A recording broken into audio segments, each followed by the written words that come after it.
Sir, after nag-XO, sir, I was given the chance to be part of the Scout Sniper Course Class 17, 2012. So, after that, with the test mission, with I think 6 to 8 months na training, bumalik ako ng batalyon as operations officer.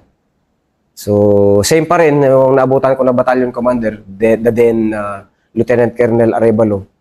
So, one time, may bisita si sir. Scout Sniper graduate na ako. Yung mga mista niya yata, mga battalion commander din. Hapon yun eh. I think nasa mga 1400, 2 p.m. Dumating sila, so we entertained them as staff. Tapos biglang may pumutok doon sa taas ngayon ng batalyon. Sabi ni Batcom, timing naman yung dating ng mga mista ko, sabi niya. Rudy, sabi niya. Rudy at saka Blas, sabi niya, take charge doon sa taas. Kasama ba kayo ni Blas doon? Yes, sir. Ano si Blas? Siya yung headquarters commandant. I was the battalion operations officer. We were scout sniper trained na, sir. Kasi nauna si sir sa akin na graduate eh. Sumunod. Anong class ba si Blas sa sniper? Kung di ako magkamali, sir, 14 yata. 14. Tapos O, ikaw? 17 na ako. Kasi sa madlang people, ito na ngayon, dito na nila malalaman na dalawa yung legend talaga. Si Blas at saka si Rudy sa sniping lang. So sige nga, ikwento nga yung laro nyo ni Blas. Hindi naman, sir. Nagkataon lang siguro. Tagan natin sa pangalang nagkataon. Sige. Bali, pumipitik doon sa taas. Sort of, nangungulit lang siguro.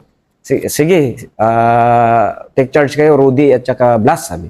Yes, sir. So, umakyat kami, dala namin yung M2 for Remington, yung 7.62. Umakyat kami doon. Sabi din ni Batcom na mortarin din yung pwesto nila. Sa kabilang bundok sila eh. Sinipat ko, nasa more or less 800 to 900 meters. Pero identified nyo yung location, kita nyo? Yes, sir. Kita namin, sir. Kita namin sa scope namin. There were 4 individuals. So nakaitim, sabi ko para ding ranger tong mga to. Naka-shorts, ganyan. Pero makita mo talaga na mga binatilyo na ewan ko, anong intent. Mga in short, mga Abu Sayyaf. Confirm Abu Sayyaf kasi makita namin yung mga mukha nila. Kasi may gallery din tayo, may order of battle tayo sa kanila that time. So, yun nga. So, in short, kinounter sniping namin ni then Captain Alshaw, first lieutenant pa ako that time. So, sir, ispatan mo, sabi ko, birahin ko. Yun nga, yung kwento ni, ayun nga, may nakarating na doon sa batalyon, kinaumagahan, I think, doon sa isang munisipyo na, nandun, na may tama na sa ulo. So, nakaitim. So, andun lahat ng mga indications na siya yung isa sa mga nanggulo doon na nabigay natin yung tamang hustisya sa kanya. So, at the expense ng kanyang buhay yung Sige nga, ikwento mo nga yung isang hit na yon. Sige nga, yes, without naming kung sino yung target. Paano yung hit nyo na magkabady talaga? Yes, sir, magkabady kami. Sabi ko, sir, ispatan mo, sir, at sa bato lang kami, sir. Nasa bato kami, gilid kami ng bato doon sa batalyon, sa tuktok eh. Nakikita namin sila sa malayo. Pero makita mo talaga yung hangin eh. Kasi between mountains talaga, to be technical, nandyan yung mga pocket ng air eh. So, you have to consider yung kung technical shooter ka, makikita mo yung yung kumpas ng hangin, so to compensate ganyan kasi 800 to 900 meters is very na yan eh. So simpleng galaw mo lang medyo mag-aalangan ka ng matamaan.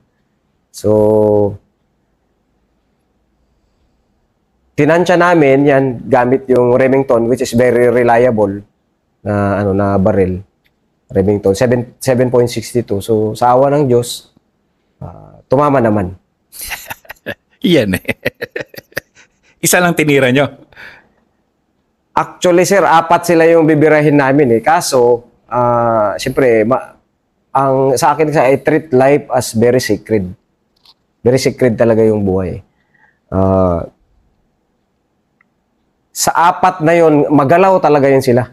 Magalaw. May isang bumibira doon kung di ako magkamali, yung bumibira doon, yung nangungulit sa amin, yung medyo nabira namin kasi steady siya eh. Yung tatlo, moving yan sila, punta sa kabila, punta sa kabila. So, sabi namin, mabigwasan. At nung huminto naman sila, tapos nagtago na. Yung pero sabi, bakit nawala na? Ilang minuto, minomortar pa para, yung mortar kasi is decoy, some sort of decoy. Para hindi nila alam kung saan manggaling yung tumitira sa kanila. So, after how many minutes, nawala na. Sabi namin, wala naman na sila. So, tinerminate namin, sinabihan namin si Batcom, sir, tapos na po sir, wala na po yung nangungulit sir. Okay, sabi niya. So, balik siya sa pag-entertain sa mga mista niya. So, the following day, yun, may lumabas na info na gano'n with picture to our intel na may isa nga na natamaan sa ulo. So, hinedshot nyo at 900 meters. Yan eh. So ano pa yung mga adventures mo no, yung bagong graduate ka? Siyempre, cool na cool, bagong graduate ng sniper. Yes, sir. In-employ ka ba ng in-employ doon noon o hindi mo na? At that time, sir, ako muna yung operations officer kasi ako ni Lieutenant Colonel Arevalo. So, kasama na rin doon yung sniper employment officer, sir. Mm. So, bumalik din ako ng Basilan actually after may 1 or 2 years yata after, sir. Kasi doon din ako nag-CO sa 7 Scout Ranger Company sa Salamitan. Okay. 7 SRC na tayo. As CEO ng 7 SRC, ano naman yung mga di mo makakalimutan? Kasi nagpadala ka ng picture sa akin noon yung titindi ng training mo sa mga bata mo eh. Kaya, ang ano ko nun, sir, ang talagang gusto ko mangyari sa unit is dapat, yun nga, sir, yung principle natin na Rudy principle, yung R is stands for readiness. So, doon pumasok yung readiness ng tropa. Monthly, to be exact. Monthly yung PFT namin, halos araw-araw ang rebeli namin. Sabi ko nga sa tropa ko, hindi kayo pwedeng hindi gigising kasi ako nga, as your CO, nandun ako para magpalakas. Kasi yan ang bread and butter ng Ranger. Dapat physically prepared sa mga pwedeng mangyari. So, may isang operation na medyo nag-boost sa moral ng tropa, kahit papaano, naging tahimik yung lamitan at that time. Ito kasing target na ito, ESG din siya. Talagang tubong within umiikot lang siya within lamitan. Bomber din siya. Yan, nangungutong sa mga mayayaman na mga tao. So, mailap, in short, mailap siya. I think yung intelligence niya din talagang very wide. So, alam niya yung movement ng sundalo. May isang SR class dyan na nag-test mission actually. Siya din yung target pero hindi nila nakuha. Mailap talaga. So, taon na pinaplano ito ng months and years na pinaplano ito ng 3rd Scout Ranger Battalion. So, nung ako yung CO, gumawa ako ng initial plan with all the data gathered. So, ito sir, sabi ko kay Batcom ko that time si Sir Tex Soderio. Sir, ito sir yung plano ko sir. So, medyo nag-decoy kami. At that time, nandun si 1st Scout Ranger Company. Under then kay Captain Marks Luther Rosario. PMA Class 2005. So, siya yung gagawin decoy. Maliligo sila sa dagat. With all the military trucks. Umagang-umaga. Ipakita namin na nag-enjoy yung sundalo. So, punta sila ng beach. Talaga, literal, nag-beach sila. Kami naman, nag-prepare na kami. We conducted immediate action drill, contingencies, kung ano ito mangyayari ngayon, what if. So, nag-move sila ng umaga, gabi, nag-move na rin kami. So, midnight. So, actually, malapit lang yung target from, nasa more or less 3 clicks, 3 kilometers. So, nilakad namin yun. Wala din kaming night vision goggles. So, in short, mata, made of kalabasa. Sa tulong ng kalabasa, vitamin A. So, malakas yung mata ng Ranger eh. So, makapag-acclimatize ka lang sa ground, na yan eh. Mag-acclimatize lang yung mata mo, go na yan. So, dyan tayo pinalaki, even sa school. So, nag-move kami, parang yung 3 kilometers, inabot kami na like 4 hours. Kasi yung dadaanan mo, medyo kabahayan eh. So, you have to consider yung mga animals sa paligid, yung ilaw, the terrain, yung road, hindi mo pwedeng daanan. We have considerations sa military. So, in short, nandun kami ng bago pa puputok ang liwanag. Kasi hindi, sabi nga namin, may kasama kaming nagtip din, nagtip na nakakaalam dun sa lugar. So, ito sabi niya, nandyan na. Pag sabi niya na ganun, okay, hasty plan. Kasama ko at that time, ang leading ko, yung XO ko, si First Lieutenant Jerwin Serrano. PMA Class 2012. Dalawa lang kami as CCO. So, dala namin 3 section ng Rangers. So, from, I think more or less, mga 100 meters na lang kami at that time. So, hasty planning kami. So, ito yung target. Sa kanya dito, sa'yo yung high value target, main effort. So, kukunin niya yung high value target na bahay. Meron din sa kabila. So, command and control ako. The rest, may initial plan na tayo, sabi ko. Meron din tayong reinforcement from, I think, 9 SRC. 9 Scout Ranger Company. So, nadikitan namin yung bahay. So, nung nag-radyo na-execute na. So, kanya-kanya na. So, medyo magulo. Pero, syempre, talagang yung kailangan natin kasi ng element of surprise. So, kailangan natin mawala sa sarili yung, kumbaga, yung tao. Para at least makamit natin yung mission natin. Kailangan ng total surprise sa part nila. So sa part natin, alam na natin yung mga sa awa ng Diyos, nakuha natin yung high value target and considered siya na killed with other 2, tapos with various firearms. So simula noon, nawala na yung yung bombing incident sa Lamitan, within Lamitan and within Basilan dahil nga doon. So, Hindi siya nakalaban. Actually nakipagbuno siya sa tropa. Nakipagbuno siya. May wounded tayo pero kahit paano naka-recover. Nakipagbuno siya doon sa tropa. Kasi ano na siya eh. Light materials lang yung bahay pero kailangan mo kasing pasukin talaga eh. Kung tayo. As planned, kailangan natin pasukin. We have to simultaneous pasok sa mga separate naman yung bahay. Importante doon, sabi ko, report ka agad yung control sa akin kasi as their CEO. So, kahit paano naman, na-neutralize yung kalaban with, with 2 body counts and several firearms and several materials. Pero at that time, kumpiyansya siya dahil alam niya nagre-relax yung tropa sa beach. Yes, sir. Yun yung essence ng decoy na ginawa talaga. So nag-work talaga yung decoy niyo. Talaga sa kanya na nagkumpiyansa siya na akala niya na hindi siya ihihit. So sa awa ng Diyos, na terminate siya at that time. So, yung tagal na pinagplanuhan ng ng government forces nagbunga din sa time na yun.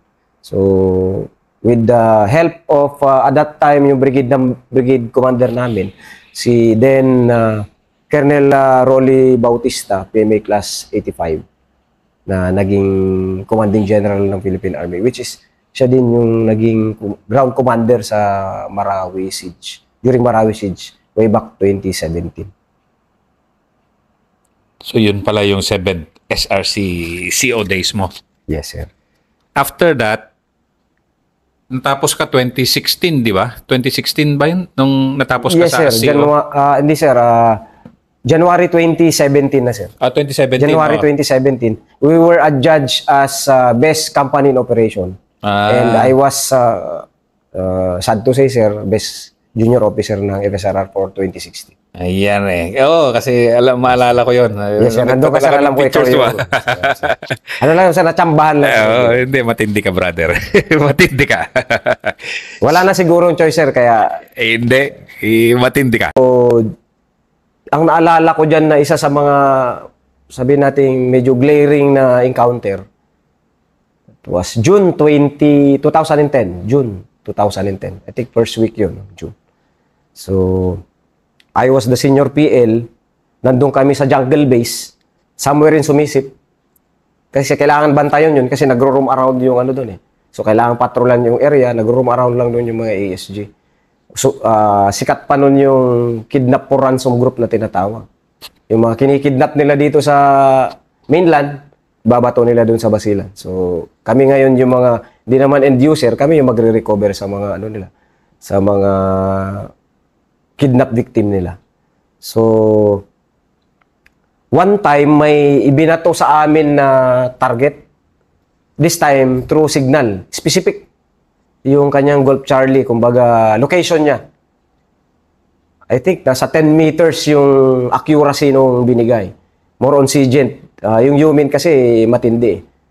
Hindi ganun ka-reliable yung Yumin at that time. So SIGINT.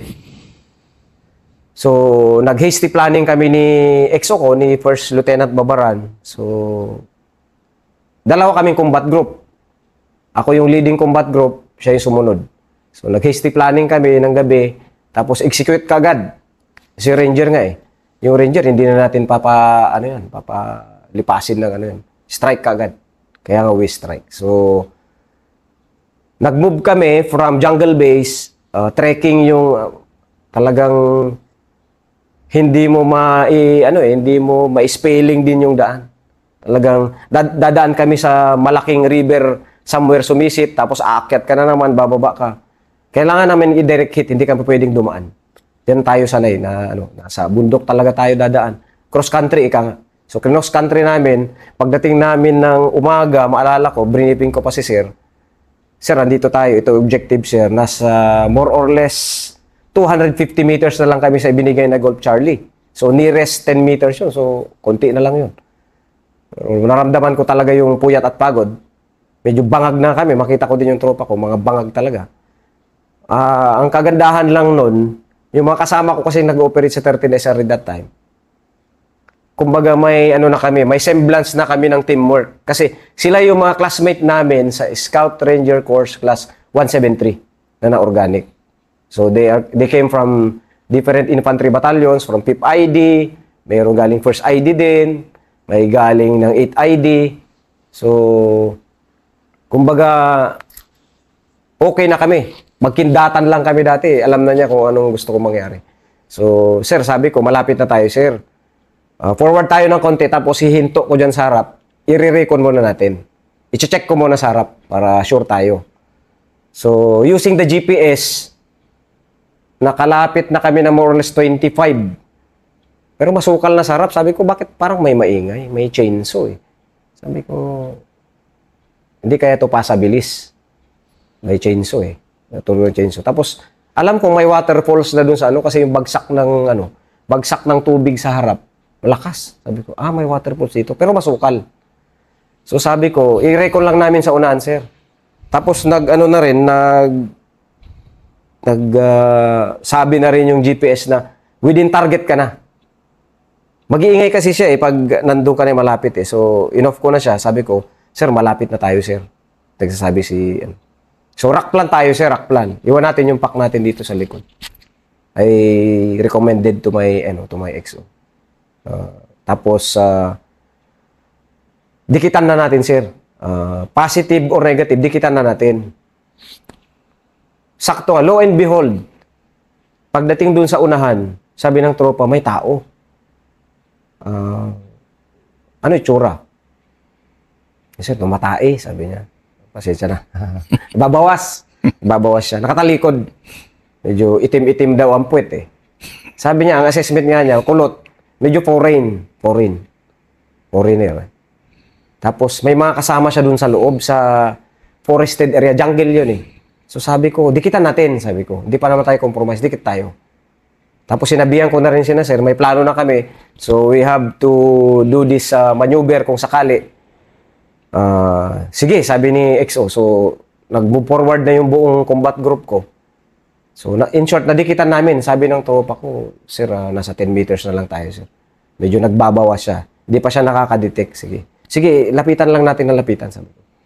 Tapos, yung combat group ni XO, pumorma na rin siya sa pwesto niya. So, with all the contingencies, sabi ko, wag mo natin berahin hanggat hindi pa tayo compromise. Tapos, nung sabi ng tropa, hindi pa siya kumbaga, sa observation niya, parang makikita na tayo. So, binira niya. Short, binira niya. Tumba yun, sabi niya, tumba. Pero dahil sa sukal ng, may mga baging kasi doon eh.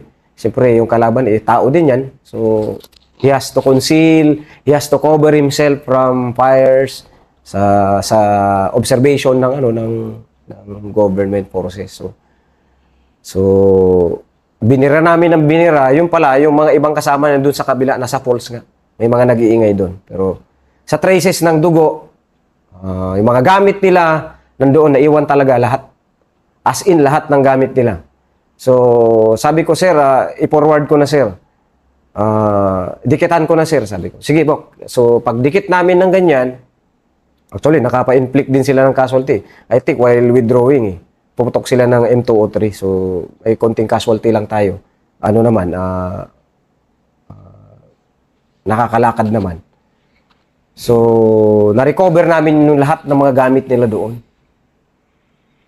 Tapos, pagdating doon sa kabila ng falls, pagtawid nila, sakto naman yung estudyante, yung SR-175.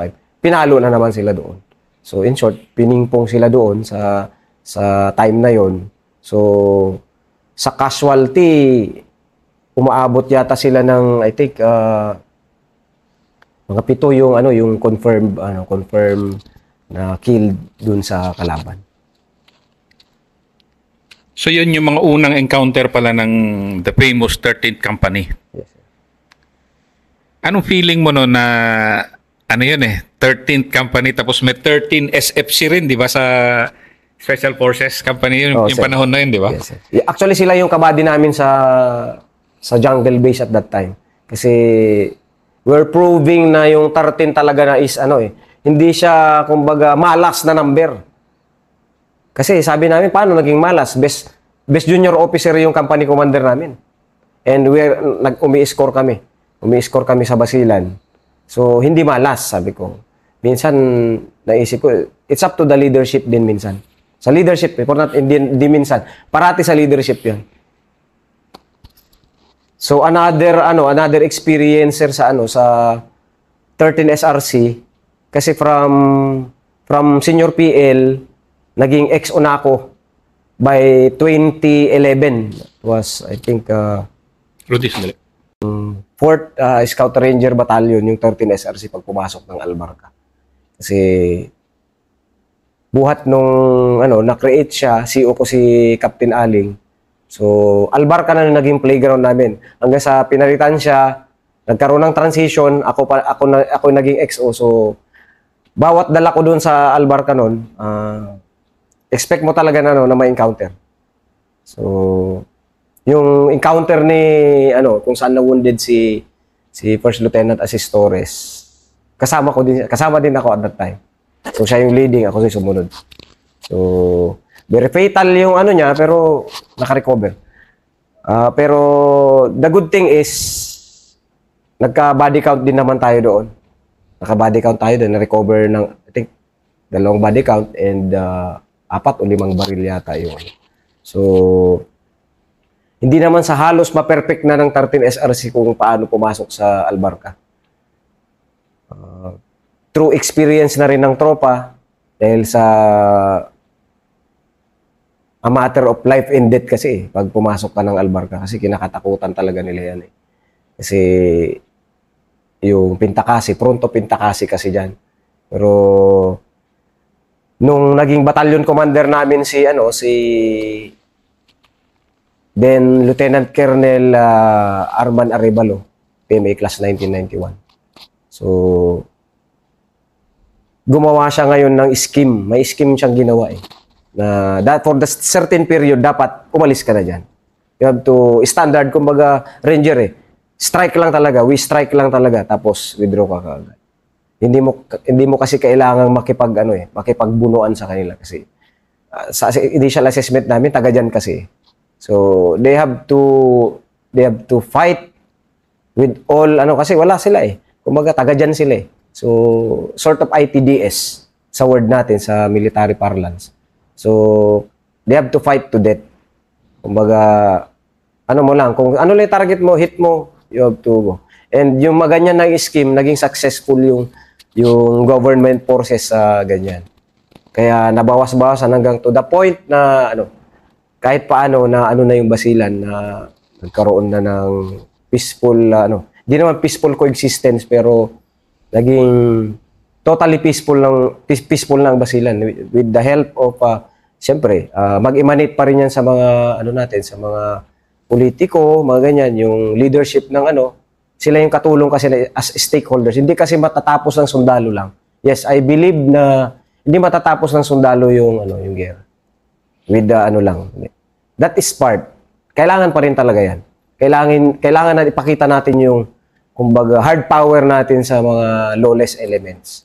Hindi pwedeng mga hina-hina yung loob natin. So, ipakita natin sa kanila na may power. With the help of the leadership ng na wala, totally na eradicate yun. So, we are thankful sa mga nauna rin na mga sundalo, yan.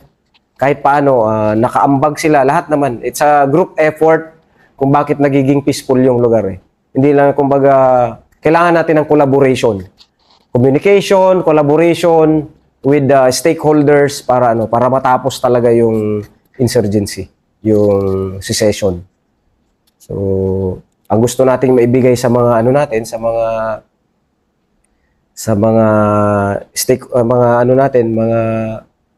sa tao, sa community.